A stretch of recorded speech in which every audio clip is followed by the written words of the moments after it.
والصلاة والسلام على أشرف الأنبياء والمرسلين شفيع المذنبين أنيس الفقراء والمساكين سيدنا وسندنا وحبيبنا وطبيب نفوسنا أبي القاسم صل على محمد وآل محمد أهل بيته الطيبين الطاهرين المعصومين الذين عذب الله عنهم الرجس وطهرهم تطهيرا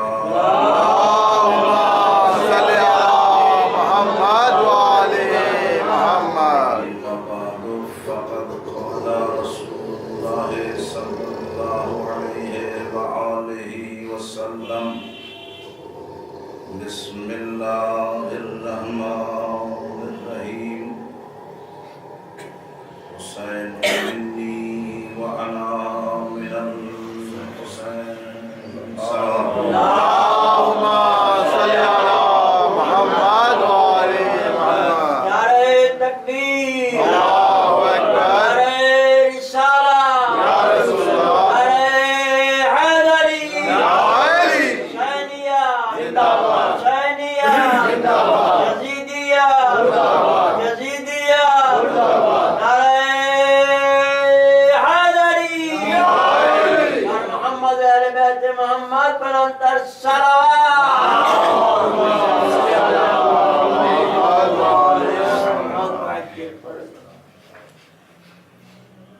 سامعین محترم،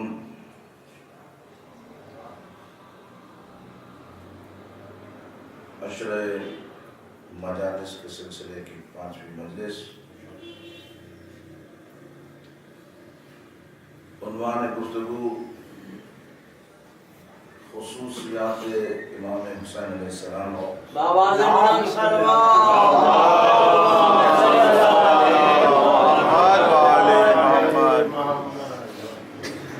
مسلسل 4 دن سے عبادت میں عرائض پیش کیے جا رہے ہیں، اور اس حدیث کے بارے میں گفتگو ہو رہی ہے کہ حدیث اہل تشیع کے نزدیک بھی حدیث صحیحہ میں سے ہے، اور اہل سنت کے نزدیک بھی حدیث صحیحہ میں سے ہے۔ حدیث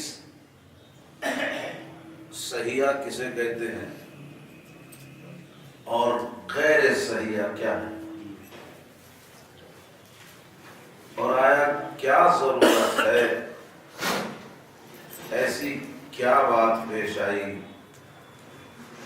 کہ حدیث غیر صحیحہ بھی ہو گئی۔ حدیث تو صحیح ہونی چاہیے، کیا ایسی بات پیش آئی کہ ہم نے حدیث کو ڈیوائیڈ کیا کہ حدیث صحیحہ جو صحیح حدیث ہے، اور حدیث احسن جو کچھ بہتر ہے، حدیث ضعیف جو بالکل ضعیف ہے، یہ حدیث کی قسمیں کیوں بنی؟ جب تک یہ بات پتہ نہ چلے تو عزیزو پتہ کیسے چلے گا کہ حسین و منی کس معیار پر ہے؟ عزیزو پیغمبر گرامی جب اپنے اصحاب کو کوئی حدیث بیان فرماتے ہیں تو اب کم سے کم اصحاب میں 2 طبقے ظاہراً نظر آتے ہیں۔ جب رسول حدیث بیان کرنا شروع کر رہے تو 2 طبقے نظر آ رہے ہیں۔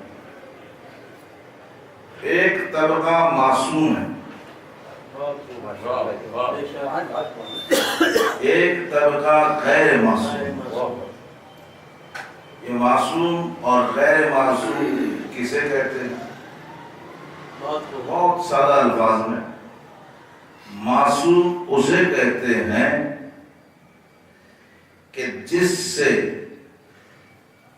کسی بھی لمحہ، کسی بھی مکان میں، کسی بھی زمان میں کوئی خطا سرزد نہ ہو، وہ معصوم ہے۔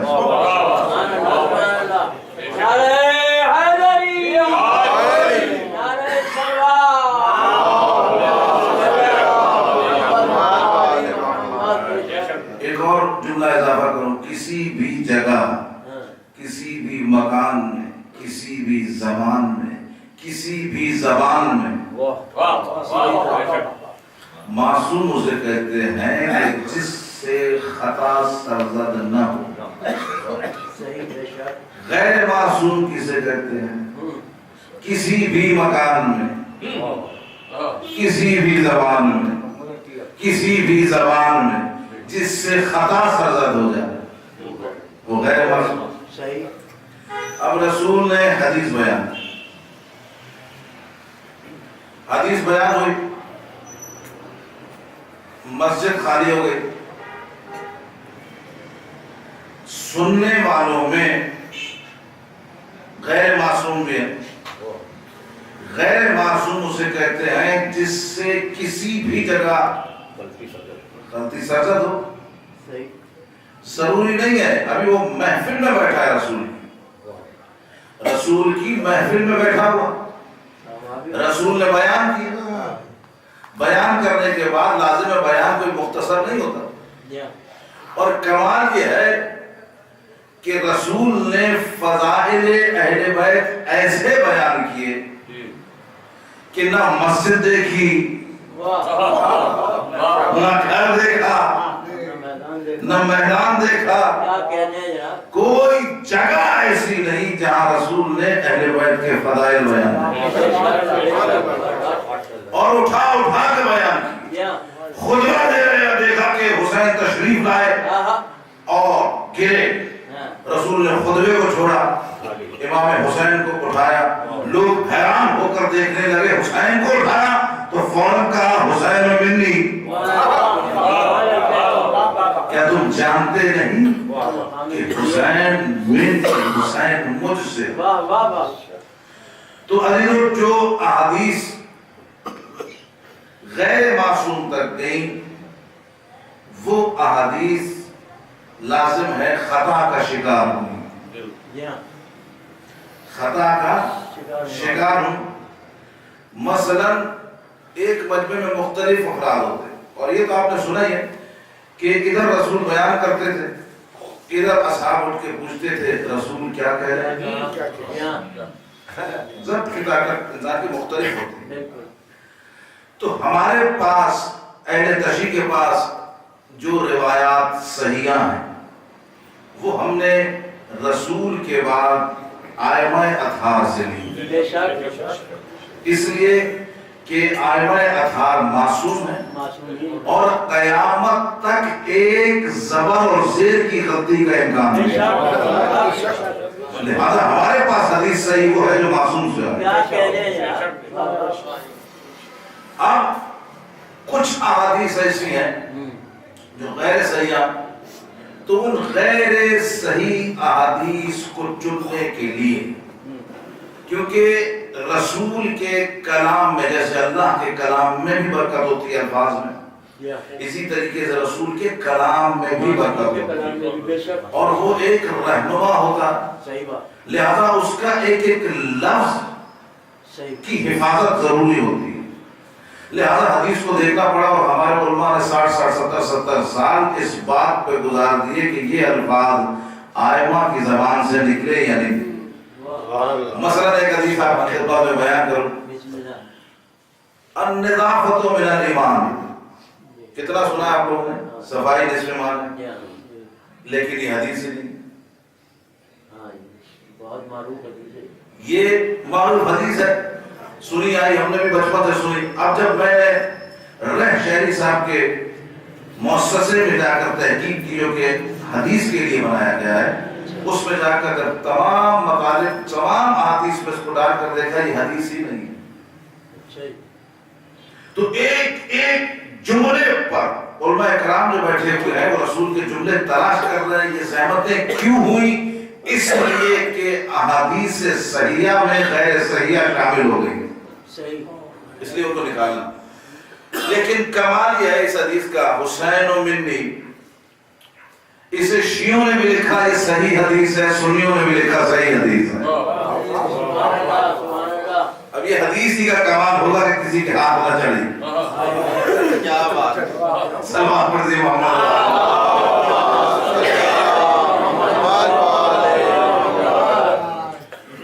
حسین منی، رسالت معاف فرمایا، جو میری فکر ہے وہ حسین کی،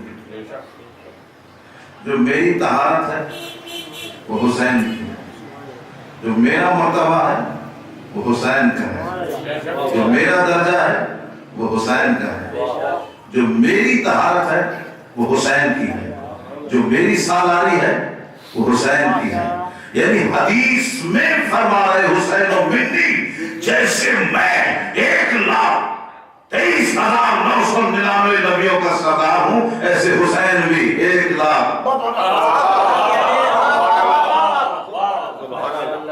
سردار ہے. اس حدیث پر بحث ہی نہیں. اور مزے کی بات یہ ہے کہ ہمارے اہل سنت نے بھی بحث نہیں کی اور اہل تشیع نے بھی بحث نہیں کی، جو ممبر پر ہونی چاہیے تھی کہ رسالت معاف کہہ رہے ہیں حسین و منی، اور بار بار کہہ رہے ہیں اور دنیا کو اشارہ کر کے بتا رہے ہیں کہ دیکھو یہ میرا ٹکڑا، میں حسین سے ہوں. رسول کی بارگاہ میں آنے والوں، رسول کہہ رہا ہے میں حسین سے ہوں. یہ پیغام دے دیا. یعنی رسالت معاف دنیا کو سمجھانا چاہ رہے ہیں کہ جب میں رسول،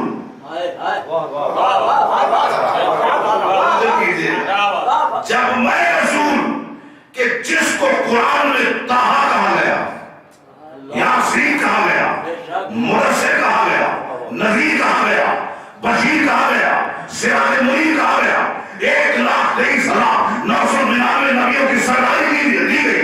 سورج میرے اشارے پر، چاند میرے اشارے پر، پانی میرے اشارے پر، ہوا میرے اشارے پر، آدم میرے اشارے پر، نوح میرے اشارے پر، ابراہیم میرے اشارے پر، موسیٰ میرے اشارے پر، عیسیٰ میرے اشارے پر. جب میں حسین کے بغیر کچھ نہیں.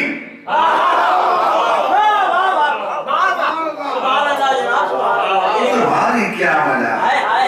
تم کون سے ڈگر کو اپنا رہے ہوئے؟ تم نے کون سا راستہ اختیار کیا؟ یہ حسین مجھ سے ہے. میں نے پہلی مجلس میں اس کو بیان کیا تھا کہ میں حسین ہوں، حسین میں. اس سے اچھا ترجمہ مجھے نہیں ملا. یہ درجات بتا رہے. لوگوں نے سمجھا کہ بھائی نانا اور نواسے کا مسئلہ ہے وہ حل کیا. نہیں، یہ حسین کے درجات بتا رہے. دنیا والوں حسین کو سمجھو، حسین کو سمجھو. حسین کا درجہ کیا؟ کائنات میں کوئی شے بھی حسین کے مقابلے پر نہیں. کعبہ اللہ کا گھر ہے. کیا اللہ اس میں رہتا ہے؟ اللہ کو مکان کی ضرورت ہے. اگر آپ یہ کہتے ہیں اللہ کو مکان کی ضرورت ہے تو آپ اسلام کے دائرے سے خارج ہو گئے. اگر آپ یہ کہتے ہیں کہ اللہ کو مکان کی ضرورت ہے تو دائرہ اسلام سے خارج ہو. اللہ مکان کا محتاج نہیں، اللہ زمان کا محتاج نہیں، لیکن اللہ اپنا گھر بنا رہا، گھر بنا رہا. اور پھر انبیاء کرام سے اپنے حقیقی گھر کی بھی ڈیمانڈ کرنا. توجہ کیجیے.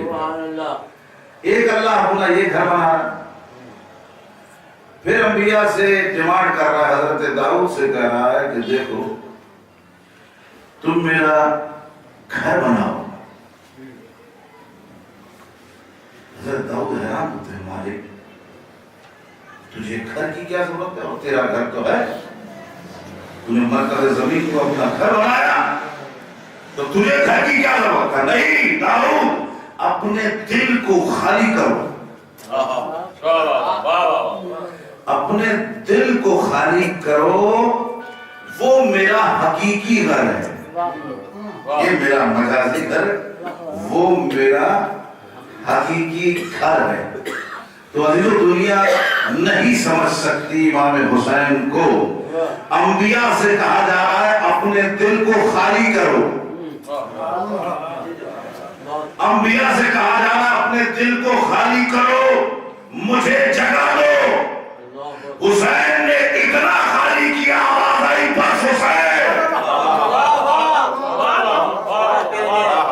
بس حسین، تو نے میری محبت میں اپنا گھر خالی کیا۔ عزیزو یہی بات ہے کہ جو دل اللہ کی آواز کا بن جائے، اس کے لیے پھر رسول نے فرمایا